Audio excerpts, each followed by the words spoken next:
punya cicilan mobil, anggap saja kita ini sedang menjadi orang yang mengembangkan dunia otomotif. Dan kalau saya membayar cicilan, dunia otomotif akan maju. Saya tidak merasa dirampok dengan cicilan. Nah, perasaan dirampok itu sudah negatif. Makanya perasaan kita terhadap cicilan itu menentukan bisa bayar cicilan atau tidak. Ini agama, tetapi sudah saya up ke dalam dimensi spiritual. Karena apa? Kalau agama cuma ritus, cuma ibadah, dan kita tidak menyadarinya. Dan diulang-ulang terus-menerus menjadi ritual. Kalau tidak ada spiritnya, itu tidak akan membangun kesadaran. Makanya ritus itu penting. Ritual itu penting. Tetapi yang lebih penting lagi adalah spirit yang ada pada ritual.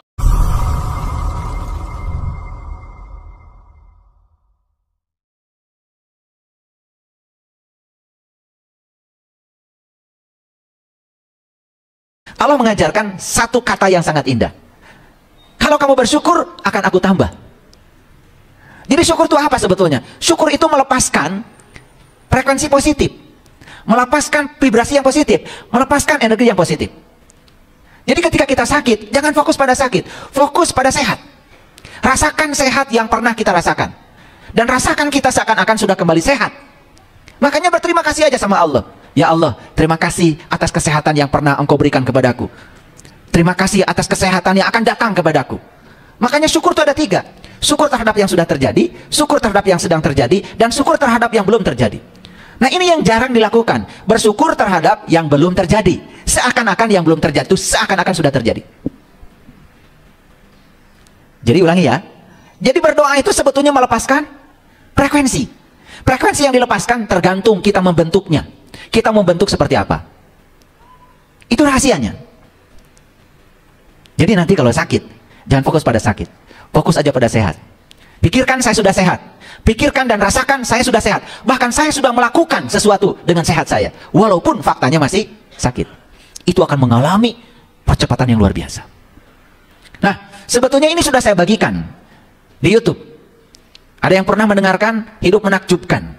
Dari episode 1 sampai episode yang ke-10. Kalau yang sudah mendengarkan ini, ketika mendengarkan kajian hari ini, barangkali tidak asing lagi. Karena itu sudah saya bagikan. Cuman di sana, sangat cepat saya bicara. Tetapi di sini, saya coba lebih lambat, lebih detail, dan saya coba beri contoh-contohnya, supaya aplikasinya lebih mudah. Ulangi. Kan di Quran dikatakan, ya, siapa yang bersyukur, aku akan tambah. Jadi kalau ingin ditambah oleh Allah, cukup bersyukur. Nah, cuman selama ini kita nggak ngerti bersyukur itu seperti apa sih. Ternyata bersyukur itu merasakan berkecukupan. Merasakan berkecukupan. Merasakan kalau kita sudah punya. Merasakan kita sudah ada. Dan ternyata perasaan ada akan memancarkan frekuensi ada. Lalu kita akan menarik semua yang akan membuat kita semakin berkelimpahan. Clear dulu sampai di sini. Oke. Jadi berdoa itu apa? Melepaskan energi. Berdoa itu apa? Melepaskan vibrasi. Berdoa itu apa? Melepaskan frekuensi. Energi yang dibangun oleh pikiran dan perasaan kita. Oke? Sampai sini ngerti? Kan tadi sudah saya jelaskan. Pikiran energi, perasaan juga energi. Berarti pikiran dan perasaan sekarang ini sedang siaran. Sedang siaran nih. Memancarkan frekuensi, memancarkan vibrasi. Nah, apa yang disiarkan? Itu yang akan datang. Kalau ini menyiarkan keterbatasan, yang akan datang pada kita keterbatasan. Kalau ini menyiarkan keterbatasan, keberlimpahan, yang akan datang adalah keberlimpahan. Makanya saya berulang kali mengatakan, kalau kita punya utang, jangan ada kata utang di pikiran kita. Ganti kata utang dengan berkelimpahan. Karena berkelimpahan berarti frekuensi kita berkelimpahan. Itu yang akan memancar dan kita akan menarik keberlimpahan. Sehingga utang lunas, saldo tabungan nambah. Banyak yang tidak percaya sama saya. Gimana caranya punya cicilan, tapi cicilan kebayar dan saldo bertambah. Banyak yang tidak percaya. Saya membuktikannya. Bagaimana caranya supaya cicilan lunas dan tidak merasa menyicil. Dan saat kita menyicil atau ada tagihan cicilan, jangan berpikiran negatif terhadap cicilan. Kalau kita punya cicilan mobil, anggap saja kita ini sedang menjadi orang yang mengembangkan dunia otomotif. Dan kalau saya membayar cicilan, dunia otomotif akan maju.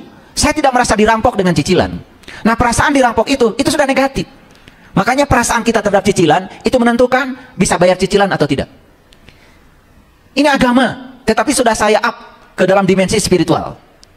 Karena apa? Kalau agama cuma ritus, cuma ibadah, dan kita tidak menyadarinya. Dan diulang-ulang terus-menerus menjadi ritual. Kalau tidak ada spiritnya, itu tidak akan membangun kesadaran. Makanya ritus itu penting. Ritual itu penting. Tetapi yang lebih penting lagi adalah spirit yang ada pada ritual kita. Kalau tidak ada spiritnya, maaf ya, kita melaksanakan sholat sehari 17 rakaat, sekedar melaksanakan saja, mungkin kita hanya jadi robot. Kita tidak mendapatkan kesadaran apa-apa. Ini tidak saya jelaskan di sini ya. Kalau ingin dapat penjelasan lebih lanjut, nanti kita buka lagi judul baru. Ini kaitannya dengan bagaimana semesta melihat identitas diri kita. Sampai sini mengerti? Oke. Jadi, kita sekarang harus belajar membalikan situasi. Ketika kita sakit, kita harus fokus pada sehat. Membalikan situasi. Jangan fokus pada keadaan. Keadaan sakit maksudnya. Kalau kita sekarang sedang mengalami ketiadaan, fokus kepada keberlimpahan. Karena kalau kita sedang fokus pada ketiadaan, yang akan datang semua potensi yang membuat kita semakin tidak ada. Kan ada orang, mohon maaf ya, utang itu bukan lunas, malah tambah gede. Kenapa? Karena dia berfokus pada ketiadaan. Yang akan datang semua potensi yang membuat dia semakin tidak ada. Karena fokusnya tidak berfokus pada keberlimpahan. Apalagi ya, ketika ditanya, bagaimana kabarnya cicilan? Aduh, saya itu nggak bisa makan gara-gara bayar cicilan. Anak saya nggak sekolah gara-gara bayar cicilan. Awalnya masalahnya cuma cicilan, sudah merembet, tidak bisa makan, tidak bisa. Itu kan memberikan frekuensi yang negatif lagi. Betul nggak? Dan itu sering tidak dirasakan oleh kita. Nah, ini penting ya, penting. Baik, kita lanjutkan dulu.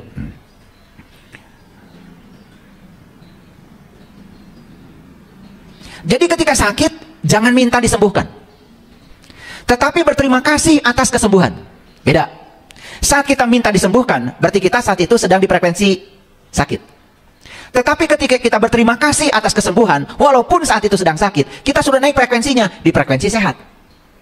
Maka oleh karena itu yang akan datang, itu semua potensi yang membuat kita semakin cepat menjadi sehat. Ini rahasia. Sayang sekali ya, rahasia ini banyak yang tidak tahu. Padahal di hadis qudsi Allah berfirman berulang-ulang, aku bergantung sangkaan kamu. Aku bergantung sangkaan kamu. Sudah dibuat seperti itu, tapi banyak yang tidak menerjemahkan ini. Bahkan hanya diulang-ulang aja kepada orang lain yang tidak dipraktekkan. Dan saya menyampaikan ini karena saya sudah mempraktekannya. Ternyata hidup itu luar biasa. Nah, apa bedanya? Ketika kita sakit, kita minta disembuhkan. Berarti posisi kita sedang di frekuensi sakit. Apa yang terjadi? Tubuh kita semakin lemah. Kenapa? Karena ternyata pengendali semua sel dalam tubuh kita adalah otak. Ketika otak mengatakan saya sakit, maka semua sel-sel di tubuh kita merespon sakit yang disampaikan oleh otak. Dan semua sel di tubuh kita pun menjadi lemah. Tetapi ketika kita berterima kasih atas kesembuhan, walaupun faktanya masih sakit, apa yang terjadi? Seluruh sel dalam tubuh kita menguat, sehingga seluruh anggota tubuh kita pun menguat. Dan kita bersyukur seakan-akan sudah sembuh. Ayatnya sudah sangat hafal semua ya. La in syakartum la azidannakum. Sudah hafal semua kan? Wala in kafartum inna adzabi lasyadid. Kan begitu? Siapa yang merasa berkecukupan, melepaskan frekuensi positif, melepaskan vibrasi yang positif, melepaskan energi yang positif, pasti akan datang yang positif. La azidannakum. Tapi siapa yang melepaskan frekuensi yang negatif, vibrasi yang negatif, energi yang negatif, yang akan datang pasti yang negatif. Wala in kafartum inna adzabi lasyadid. Clear dulu ya? Wah, ayat itu mah sudah banyak yang tahu dan hafal. Tapi saya mempraktekannya kadang-kadang salah. Ya? Oke, baik. Bisa dilanjutkan? Oke, baik. Saya kasih tahu ya. Kita ini dibentuk oleh apa? Kita dibentuk oleh apa? Oleh energi. Maka kita harus bergerak sebagaimana energi bergerak. Karena kita dibentuk oleh energi, maka kita harus bergerak sebagaimana energi bergerak. Dan energi itu dinamis. Satu sifat energi tidak bisa diciptakan, tidak bisa dimusnahkan. Tapi energi itu dapat diubah bentuknya. Contoh, ini cahaya memantul ke saya dari listrik. Sebetulnya kan di masjid ini yang ada cuma energi listrik. Bisa menjadi lampu, betul? Bisa menjadi suara. Kan ini energi. Ya toh? Bisa menjadi apa saja. Cuman yang jelas, energi itu tidak bisa diciptakan, tidak bisa dimusnahkan, tetapi bisa diubah bentuknya. Jadi sebetulnya energi itu sudah tersedia. Persediaan energi di alam semesta ini tanpa batas. Kalau begitu, saya mau bertanya, apakah Bapak Ibu sekarang punya energi yang terbatas atau tanpa batas? Sebetulnya Bapak Ibu punya energi yang tanpa batas. Loh, kenapa jadi terbatas? Karena dibatasi oleh pikiran. Coba, minggu depan kita jalan-jalan ya. Ongkosnya 1 orang 10 juta.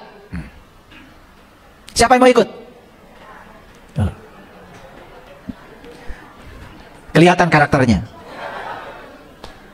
Karena kita sedang berpikir. Mikirkan, saldo berapa? Betul nggak? Sedang berpikir. Karena Bapak Ibu sedang berpikir cara. Padahal kata Allah, kalau kamu sudah menginginkan, lepaskan. Cara itu urusanku. Ini yang tidak acungkan tangan. Karena apa? Karena sedang dibatasi oleh pikiran. Karena pikiran sedang membatasi. Minggu depan kita akan jalan-jalan. 1 orang ongkosnya 10 juta. Tadi ada yang acungkan tangan. Acungkan aja tangan. Daripada tidak. Dengan mengacungkan tangan berarti kita sudah positif. Maka kita akan menarik yang positif. Yang tidak acungkan tangan, itu sudah negatif. Lalu ada kata 10 juta, rewas. Betul nggak? 10 juta. Nanti ada embel-embelnya. Boro-boro 10 juta. Buat bensin juga nggak ada. Nah, tambah lagi negatif. Boro-boro 10 juta. Anak-anak juga belum kebayar iurannya, tambah negatif. Itu yang membuat kalian selalu berada di zona itu. Nggak keluar. Kenapa sih tidak mengatakan yes? Pasti ada rezekinya. Kenapa tidak begitu? Ini ada yang mencengkram di sini. Ada yang membatasi di sini. Nah, semesta mengenali kalian berdasarkan energi kalian. Yang acungkan tangan tadi pasti pergi. Walaupun mungkin sekarang belum punya uangnya. Yang tidak acungkan tangan, mual ini kemana-mana.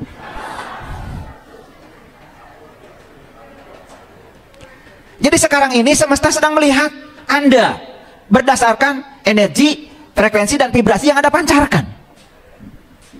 Saya sering ngasih contoh. Mana yang paling bagus?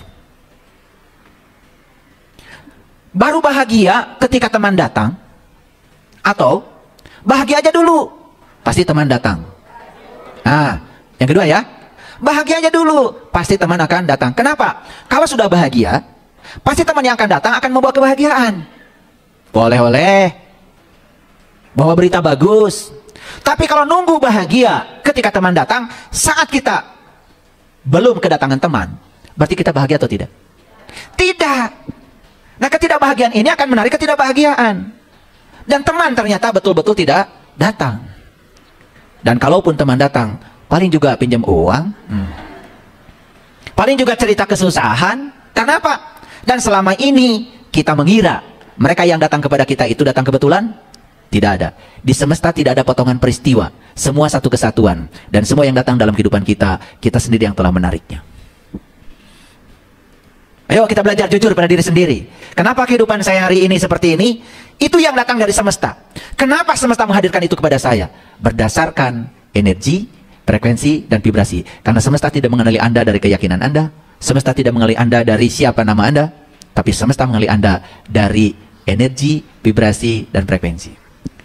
Lalu kenapa ada agama? Sebetulnya agama itu alat untuk meng-up kesadaran kita, untuk menaikkan level energi kita. Harusnya orang beragama bukan makin turun level energinya, harusnya level energinya makin naik. Sehingga ketika orang sudah betul-betul beragama, hidupnya menakjubkan. Rabbana atina fid dunya hasanah wa fil akhirati hasanah.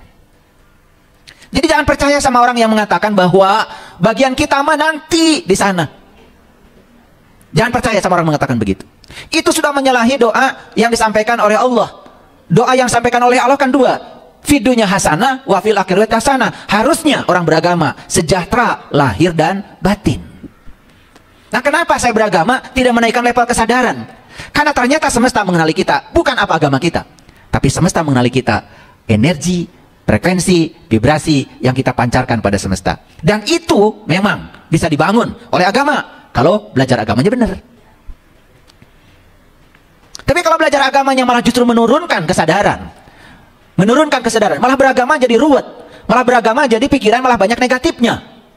Makanya, sampai hari ini saya tidak pernah mengajarkan agama berdasarkan reward and punishment.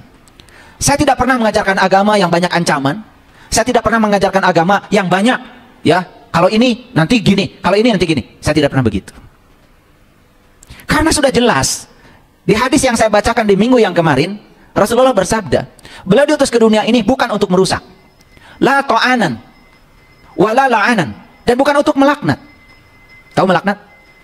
Melaknat itu menyampaikan kata-kata buruk pada orang lain yang kita benci. Hati-hati itu melaknat. Makanya doa Rasulullah indah sekali. Allahumma hdi qaumi fa innahum la ya'lamun. Ketika orang lain memperlakukan buruk pada beliau, telah didoakan, ya Allah, tunjukkanlah dia, berikanlah hidayah pada dia. Dia melakukan itu semata-mata karena dia tidak tahu. Tidak ada laknat dari mulutnya. Jadi aneh saya melihat banyak orang yang mengaku umatnya Rasul, tapi yang keluar itu adalah hujatan, laknatan, bahkan mendoakan orang lain dengan doa yang buruk. Itu sudah laknat. Itu sudah pasti bukan umatnya Rasulullah. La ta'anan wala la'anan. Aku datang ke semesta ini untuk menjadi sumber rahmat, sumber cinta, sumber sukacita bagi semesta. Makanya bagaimana beliau tidak bisa mengubah manusia dalam 23 tahun. Bahkan orang yang membenci beliau pun berubah menjadi mencintai. Karena tidak ada cara untuk mengubah cinta, kebencian, kecuali dengan cinta. Beliau itu menyebarkan cinta ke seluruh semesta. Saya juga heran, kenapa sekarang ini kok agama banyak ancamannya? Dikit-dikit neraka, dikit-dikit neraka, kebaikan sedikit surga. Padahal jelas di Quran dikatakan, ibadah yang terima Allah itu adalah ibadah yang ikhlas. Dan ikhlas itu tidak ada kata-katanya. Dan orang yang mengatakan ikhlas, itu tanda tidak ikhlas. Merasa ikhlas, itu harus belajar keikhlasan. Ikhlas itu tidak ada kata-katanya. Makanya Quran surat Al-Ikhlas, hebat, luar biasa. Disebut surat Al-Ikhlas, paling di dalamnya nggak ada kata ikhlas. Kalau Al-Falaq, ada kata falaknya. Disebut Quran surat Al-Falaq, kan ada falaknya. Qul a'udzu birabbil falaq, min syarri ma khalaq, ada falaknya. Quran surat An-Nas, disebut nas, kan ada nasnya. Qul a'udzu birabbin nas. Tapi Quran surat Al-Ikhlas, nggak ada kata ikhlas di dalamnya. Qul huwallahu ahad, Allahu samad, lam yalid, walam yulad, walam yakul lahu kufuwan ahad. Gak ada kata ikhlas di dalamnya, tapi disebut surat Al-Ikhlas. Yang gitu aja kadang-kadang gak mikir. Kenapa ya disebut surat Al-Ikhlas? Padahal gak ada kata ikhlasnya di dalamnya. Itu kan sebetulnya pelajaran bahwa ikhlas itu tidak bisa dikatakan. Merasa ikhlas saja itu tidak ikhlas. Kalau kita ibadah kepada Allah, berharap ini, berharap itu kan tanda tidak ikhlas. Harusnya ibadah ya karena cinta. Ibadah karena saya cinta kepada Allah. Inna sholati wa nusuki wa mahyaya wa mamati lillahi rabbil alamin la syarika lah wa bidzalika umirtu wa ana awalul muslimin. Apapun yang engkau perintahkan, apapun yang terjadi, aku yakin di balik semua yang terjadi ada pesan cinta yang hendak aku sampaikan kepadaku. Karena apa? Kadang-kadang kita ini menjadi sadar ketika mendapatkan sesuatu yang tidak kita inginkan. Malah justru kita menjadi sangat tidak sadar saat kita diberikan yang kita inginkan terus-menerus. Betul apa tidak? Hadirin, banyak orang yang masuk kelas spiritual seperti ini justru karena apa? Karena sudah mengalami kebuntuan dalam kehidupan. Mendapatkan yang tidak diinginkan terus-menerus. Bukankah yang tidak diinginkan yang mengantarkan kita ke sini? Dan Allah selalu menunggu di tempat yang tidak kita ingin. Hadirin, otak kita tidak bisa membedakan mana pikiran nyata, mana pikiran imajinasi. Otak kita tidak bisa membedakan. Hati-hati. Tetapi otak kita terus mengatur vibrasi setiap sel dalam tubuh kita agar bergetar sesuai dengan arahan dari kesadaran. Itulah pentingnya otak kita dikendalikan oleh kesadaran.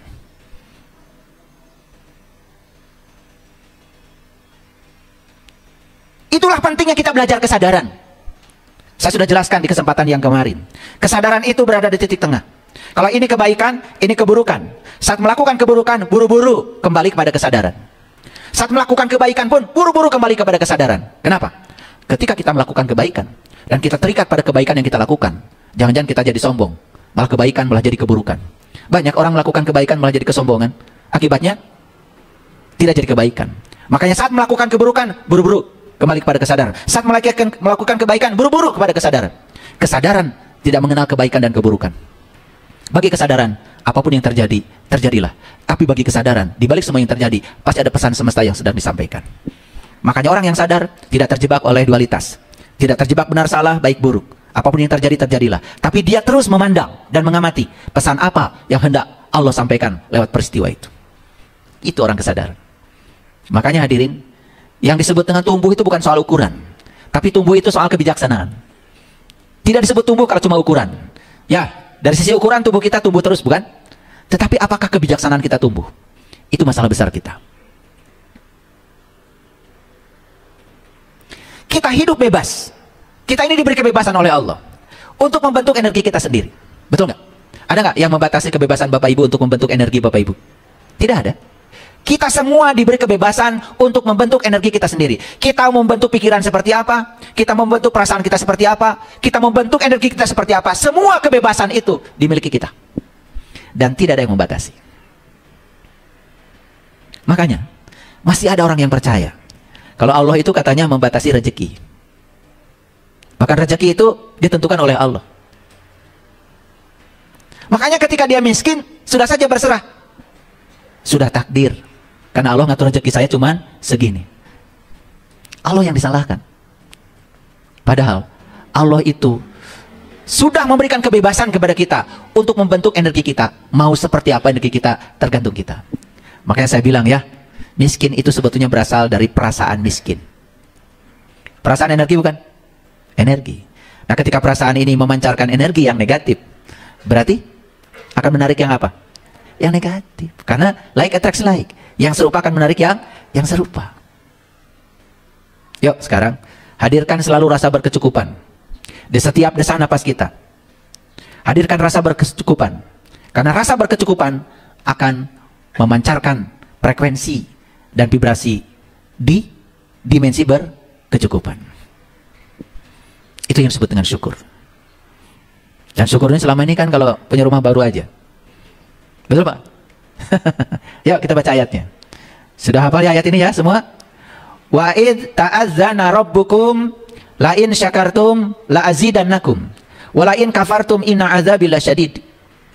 Ini ada kata-kata indah di sini. Wa id ta'azzana rabbukum, dan tatkala Tuhanmu memaklumkan. Ini jarang dibahas. Apa yang dimaksud Tuhan memaklumkan?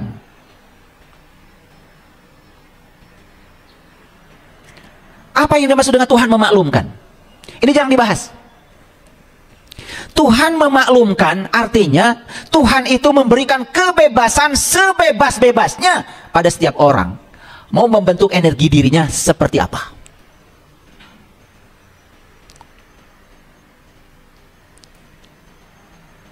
Paham maksud saya? Itu yang dimaksud dengan wa'id ta'adzana rabbukum. Jadi sebetulnya Tuhan itu tidak pernah membatasi siapapun. Tuhan tidak pernah membatasi rezeki si A segini, rezeki si B. Tidak. Tuhan tidak pernah seperti itu. Tuhan yang maha pengasih, yang maha luas, membuka kesempatan yang sama buat semua orang. Tergantung Anda mau membentuk energi Anda seperti apa. Makanya lalu Allah berfirman dalam berdiskusi, aku bergantung pada sangkaan kamu. Jadi, sudah tahu cara merubah nasib? Apa yang harus dirubah? Apa yang dirubah? Rubah energimu, rubah kesadaranmu, rubah pikiran dan perasaanmu. Kalau pikiran selalu mengatakan, wah itu tidak mungkin. Kalau pikiran selalu mengatakan, saya mah tidak bisa. Begitu kita mengatakan saya tidak bisa, betul-betul tidak bisa. Begitu saya mengatakan itu tidak mungkin, jangan berharap ada keajaiban. Banyak orang yang sudah menjalankan ilmu ini, dari kesadaran ini, kemudian hidupnya tiba-tiba menakjubkan. Hanya mengubah dari impossible menjadi I am possible. Sama hurufnya.